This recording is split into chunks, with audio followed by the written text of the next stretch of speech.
Hey guys, I'm going to be talking about the option D astrophysics cosmology, which is chapter 12.4 in the IBSL physics curriculum. So in the beginning of this video, I'm going to go over the content, which in the IB book is pages 434 to 440. And following that, I'm going to be going over some examples and practice questions. So the section starts out by laying out what cosmology is, which is basically a study of the universe concerning how big it is, how old it is, where it came from, and how it'll end. And that's what it says right here. And one of the principles of cosmology is that everything we observe will fit our model if we're correct. And if it doesn't fit our model is wrong. So back in Newton's times, he observed the universe and thought that it was static. So he tried to explain how that could be. So he interpreted that the universe was infinitely big and infinitely old. But there are some problems with that idea. If the universe was infinitely big, that means there would be infinite stars and infinite star systems within the universe. And if it was infinitely old, then it would mean that all the star systems all across the infinitely big universe would have had time for their light to reach Earth. What that means is that if Newton's ideas were true with the infinitely big and infinitely old universe, that the sky would be completely bright all the time because we'd be getting all the light from all the stars basically all the time. So obviously that does not fit our observations of the universe. Further, towards the bottom of the first page, it talks about this keyword homogeneous or homogeneous. And basically that means that the universe on a grand scale is the same everywhere. Moving on to the next page, it has another keyword, isotropic, and I'll move that down for you guys. Isotropic just means in all directions. So later on in the section it says, pretty shortly after, it says that the universe is isotropic, or is homogeneously isotropic, or isotropically homogeneous, what that means is in all directions the universe is the same. And you could challenge that logic by saying, well, these parts of the paper are in the universe, and this is white and this is yellow, and over here is carpet and there's a chair, so the universe isn't the same all over. But what this is saying is that on a grand scale, in the grand scheme of things, on a cosmological scale, everything is just repetition of patterns of each of the same thing over and over again. Star systems look similarly to each other. Galaxies look similarly to each other. Nebulas. Everything on the cosmological scale is just repetition. Everything's the same. Another thing about cosmology is that there are universal principles. One of those we know in our physics class would be the laws of physics. And if those don't work everywhere in the universe, that would be a big problem, because then we wouldn't know what's happening anywhere other than Earth. And the cosmological principle is just saying that these conditions, being the conditions of the universe, are present throughout the entire universe.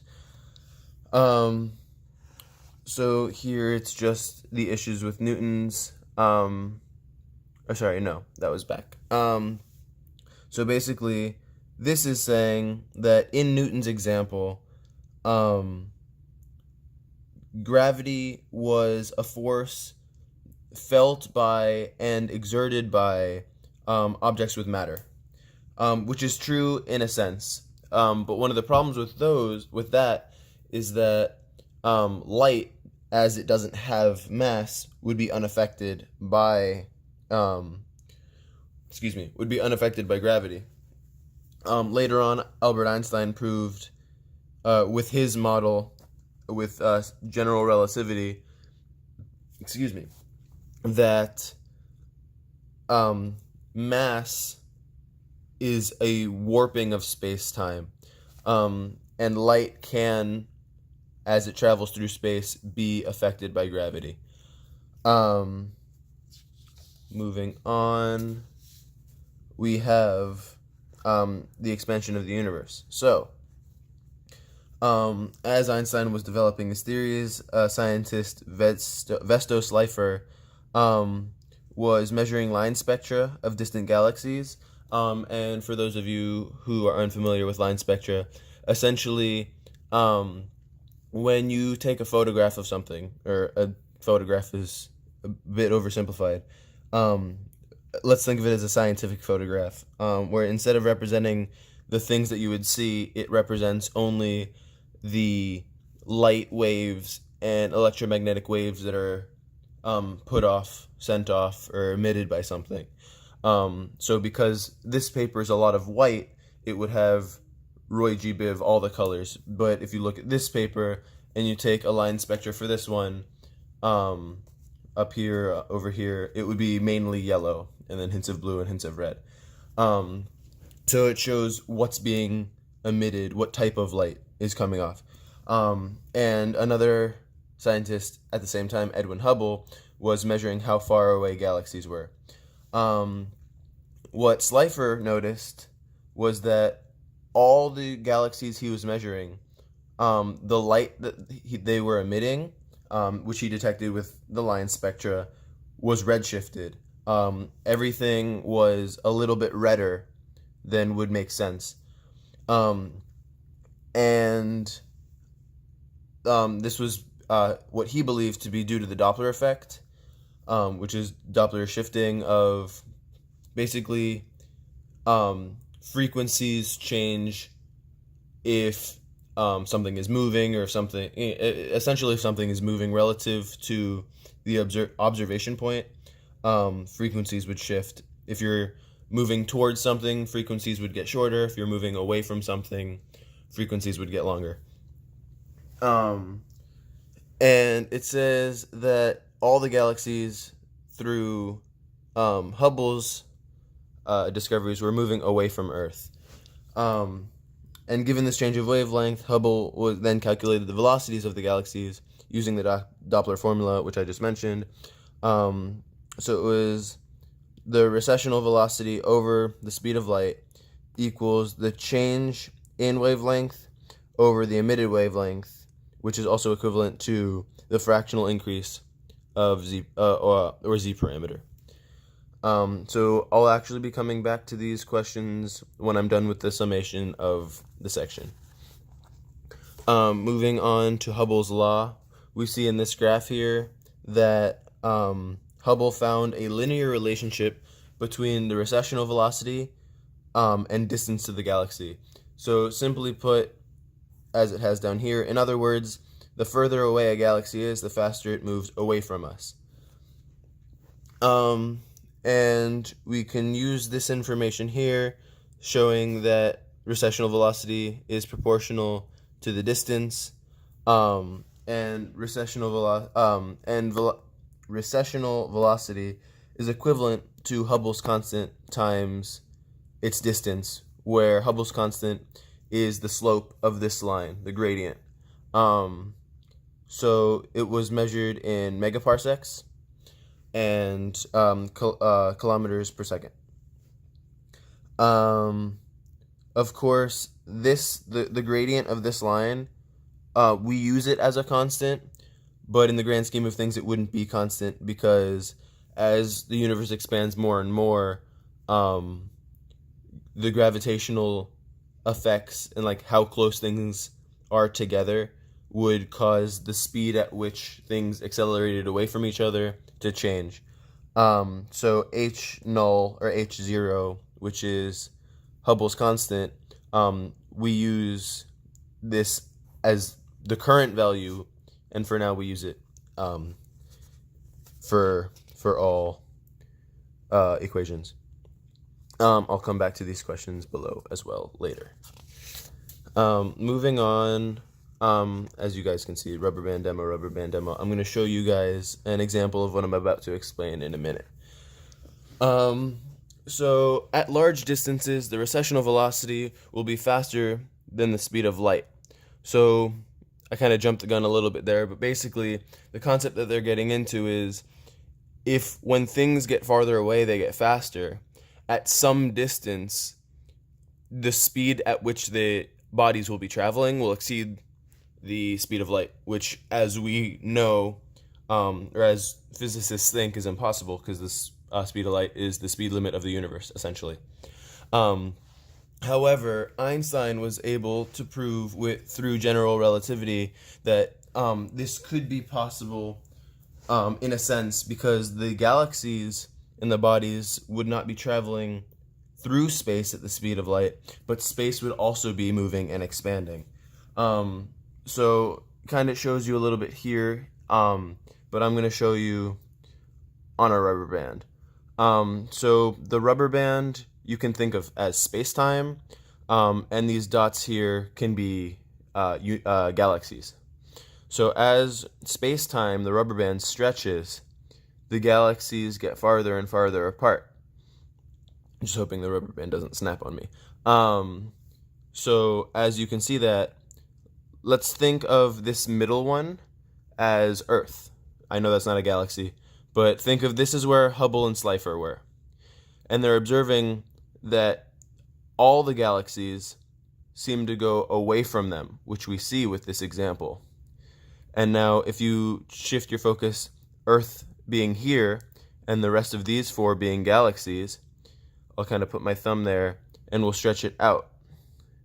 So from Earth, you can see that they're all moving away, but the one at the end is moving faster than the one next to it, because as far as these two are concerned, we only have this much material to stretch, only this space-time. But for this, we have from here to here, and all the space-time is stretching. So it's this much space-time, plus this much space-time, this much, and this much, all summed up. So that explains why further galaxies are traveling faster, while all of them are moving away from Earth. So that's that section. Later on, it wants to point out that even though in the example it showed that the galaxies were kind of expanding, because the gravity is kind of denser there, the forces within the galaxy would mean that the galaxies wouldn't themselves be expanding, only the space in between them. So make sure to keep that in mind when you're considering this.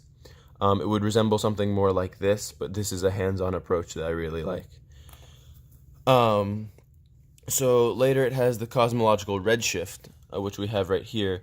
So this is going more into the Doppler effect, which is, as I was saying, if you move towards something, the wavelengths will get shorter, and conversely, if you move away from something, the wavelengths will get longer. So similar concept. Let's say Earth's my right thumb, or sorry, a distant galaxy is my right thumb, and Earth is my left thumb. All right, so galaxy emitting radiation, and Earth the observer. So as the wave travels through space, because it's moving, the 2 points, the galaxy and Earth, are moving away from each other, the space-time also gets stretched as the wave travels through it. So as you guys can see, the space-time stretches and stretches the wavelength of the radiation with it. So because they're moving away from each other, the light has a longer wavelength. So as we know, blue is a shorter wavelength than red. So blue light might become red light because the universe is expanding, which is what it explains here. Then it goes into how we describe the size of the universe. So because it's so large, it's hard to conceptualize the size of the universe just by giving, let's say, 10 units, right? That would be difficult because the units would be so large. So basically we use a scale factor. When we're measuring the expansion of the universe, it would be 1, a scale factor of 1 means it's the same as today, and today being whenever you're observing it. And a scale factor of 4 means it would be 4 times greater than it is now. Half would mean it would be half as big, so maybe you're calculating something in the past with the size of the universe. And then at the bottom it says redshifted light from distant galaxies is shifted because of the expansion of the universe, so we can calculate the scale factor of the universe at the time the light was emitted from the change of wavelength. So we're taking into account the scale factor concept with the cosmological redshift idea. So we're using information from both to figure out how much the universe has expanded. Then at the top of the next page, it goes into the formulas for that, saying that the expansion is, I'll move that down, sorry. The expansion is proportional to the shift in wavelength. So that's basically what this is, and then a little bit of the manipulation there. It goes into a bit of the Big Bang as well. So with space-time constantly expanding, there must have been a time in the past when all the material and energy of the observable universe was so concentrated that space can be imagined as originating from one single point, as if the universe started from some sort of gigantic explosion or Big Bang. So this is generally recognized as the correct theory, right? But there are some inconsistencies because we don't know how large the universe really is. So let's say the universe was infinitely big. Well, we know that you can't squeeze infinity into something finite. We can't squeeze an infinite universe into a small point.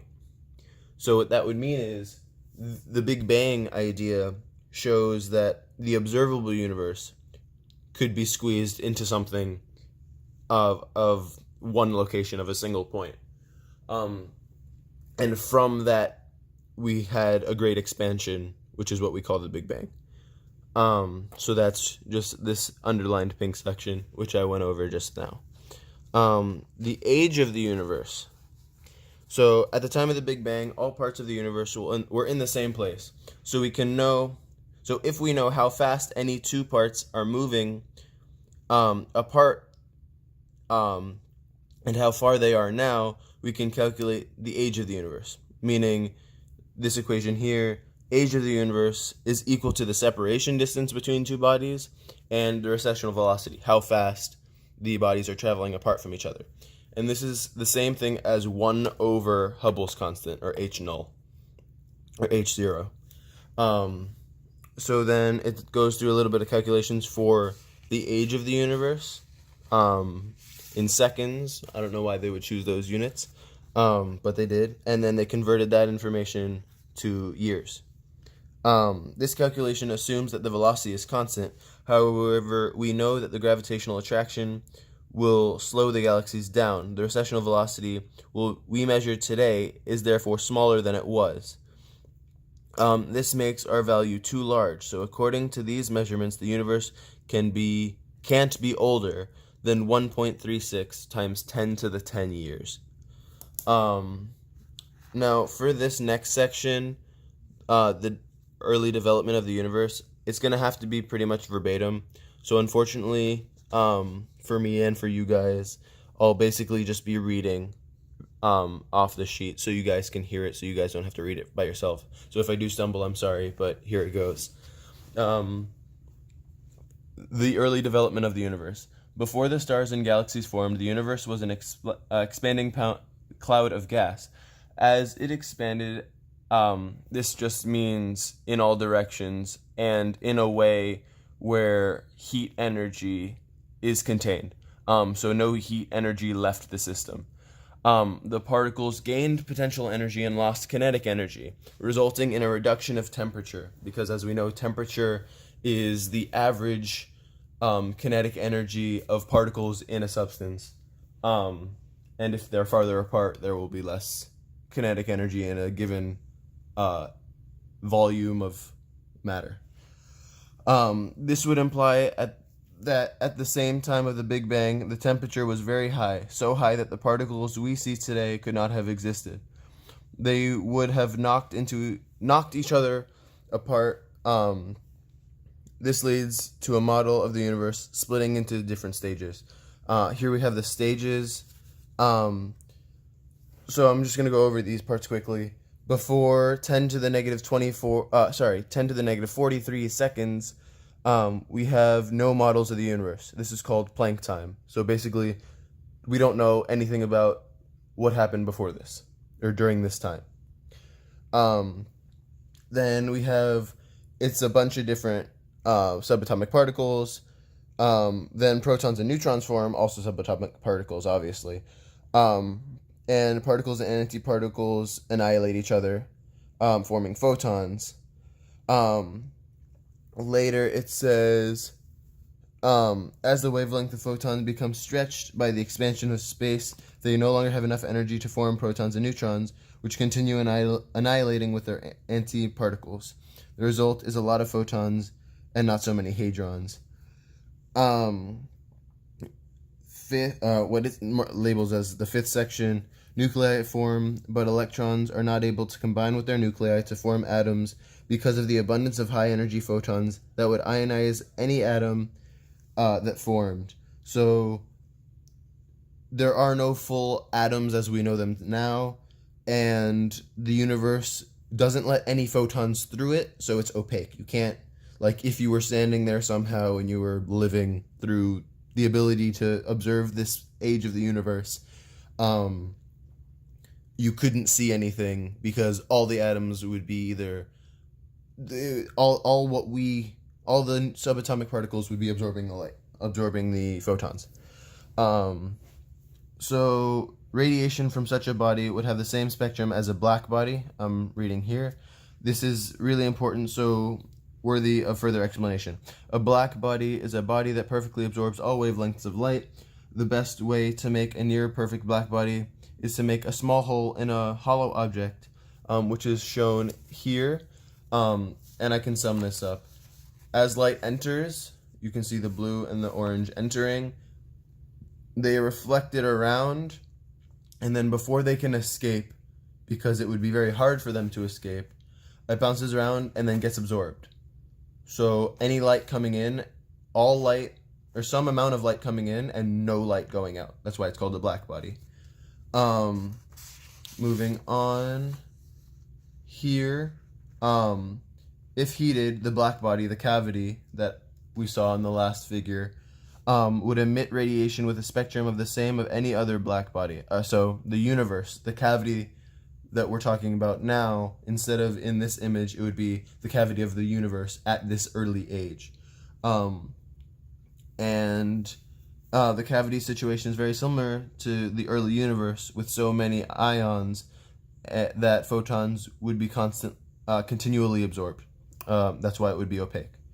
Later, it says in step 6 or stage 6 that as the universe expanded, it cooled, and eventually the photons no longer have enough energy to ionize the atoms, allowing electrons to combine with nuclei. So this is when we see atoms as we would know them today. We know from experiment that it happens at a kinetic energy of 0.26 eV. This is equivalent to a temperature of 3000 Kelvin. Since the photons can no longer interact with the atoms, the universe will become transparent. So again, if you were living somehow and observing this, you could see through the universe, or you could see the universe. Some of these photons should still be around today, except they would have longer wavelengths due to the expansion of space. So what that's saying is the photons from very early universe, some could still exist, but because of the expansion in space that I explained earlier,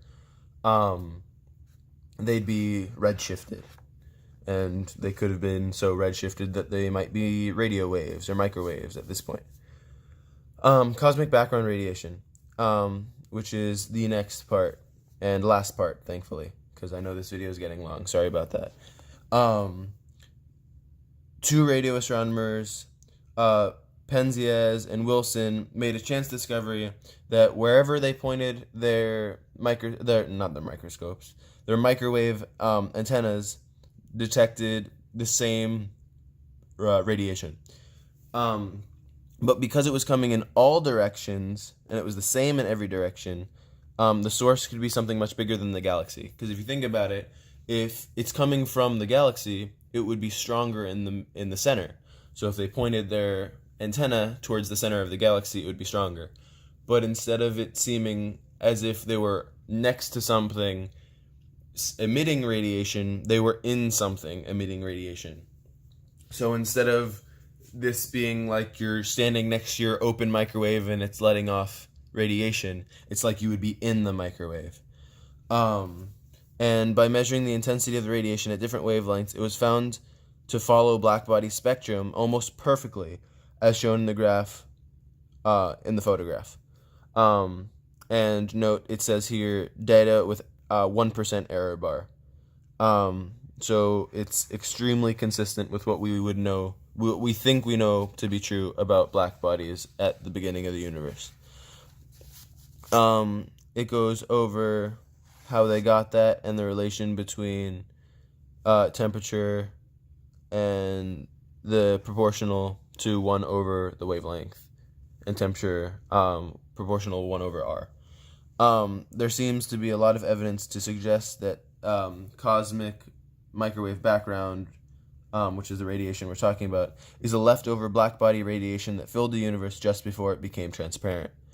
And again, I'll be back shortly with these exercise questions. I'll be right back. Hey guys, so I'm back for the worked out solutions of some of the exercises. So number 19, it says a spectral line from a distant galaxy of wavelength 434.0 nanometers is redshifted to 479.8 nanometers. Calculate the recession speed of the galaxy.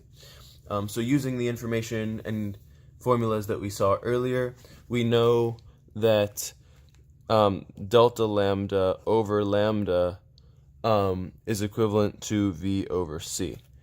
From the equation, we also know that lambda is equal to 434.0 nanometers, and we can calculate that the change delta lambda is 45.8 nanometers. From there, in order to find V, V equals C times delta lambda over lambda, which is equal to 3 times 10 to the 8 times 45.8 over 434. Sorry if it's a bit messy. So this is delta lambda over lambda, and this is C. Then we just simplify that, and you get 3.17 times 10 to the 7th meters per second, or meters second to the negative 1. So that is number 19, and there's the answer. Moving on to number 20. We have the same line from the second galaxy shifted to 481 nanometers. Calculate the recession speed. So again, we're going to be looking for V. Again, we have lambda to be 434.0. Delta lambda we can calculate to be 47.0. Same process as before. We can V equals C times delta lambda over lambda,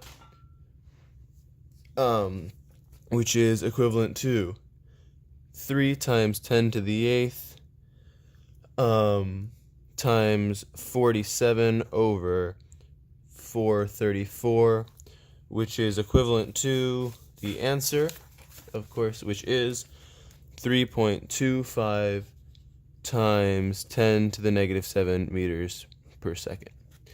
So that is number 20, which is underneath my hand right there.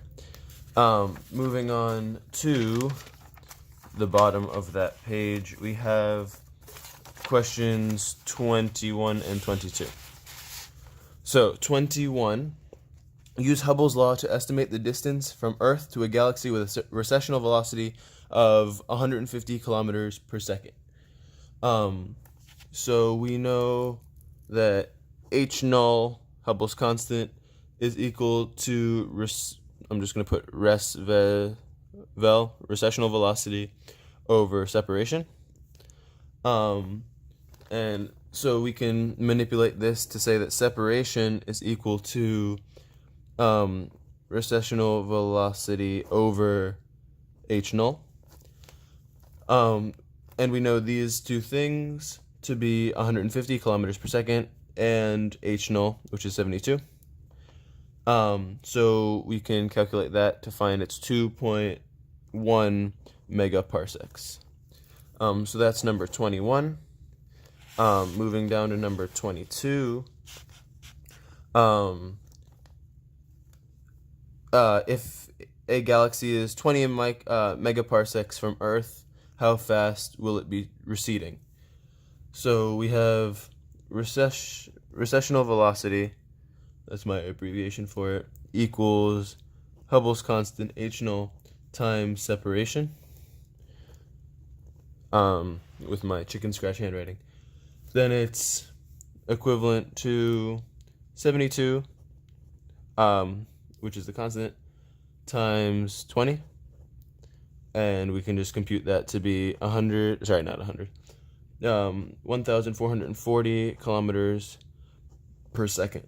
So that is number 22.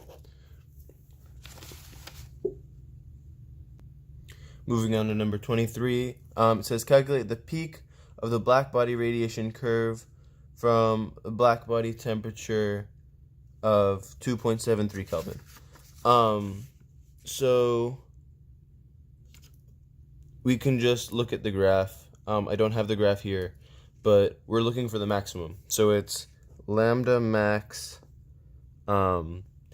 is equal to 2.9 times 10 to the negative 3 over 2.73. And that computes to 1.06 millimeters. So that would be the wavelength, the maximum wavelength. So that's that.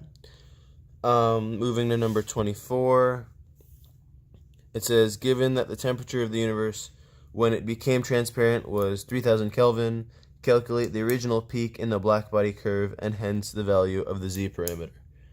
So this one's a bit more complicated. So it's lambda max is equivalent to 2.9 times 10 to the negative 3. And that's all over 3000, because 3000 Kelvin, which is equivalent to 9.7 times 10 to the negative 7. And then continuing, we know Z to be equal to lambda OBS minus lambda EM. So lambda observed minus lambda emitted all over lambda emitted. So again, we're talking about redshift. Computing that 1.06 times 10 to the negative 3 minus 9.7 times 10 to the negative 7 all over, again, 9.7 times 10 to the negative 7. That is a 7.